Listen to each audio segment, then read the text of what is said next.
पालखी मार्गाच्या रूपाने मला खरं म्हणजे हे भाग्य मिळालं.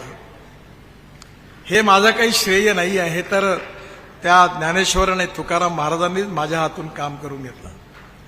या वारकऱ्यांच्या दिंडी जेव्हा निघते उन्हात अनात, पायी लोक पायात चपला न घेता अनवाणी होणाने विठ्ठल विठ्ठल करत जेव्हा पंढरपूरच्या दिशेने जातात, अनेक त्यातले इंजिनियर आहे, डॉक्टर आहे, वकील आहेत, पण अगदी धुंद होऊन विठ्ठलाचं नामस्मरण करत चालत असतात.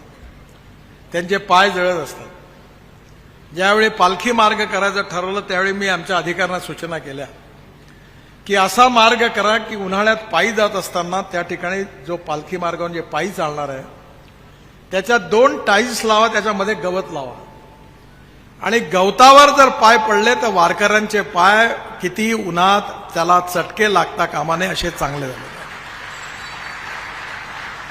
या रस्त्यावर ज्ञानेश्वरांनी ज्ञानेश्वरीमध्ये ज्या वृक्षवल्लीचा उल्लेख केलेला आहे त्या कशा लागतील, तुकाराम महाराजांनी वर्णन केलेला त्याचा अभ्यास करून त्याच्या कलाकृती कशा तयार होतील.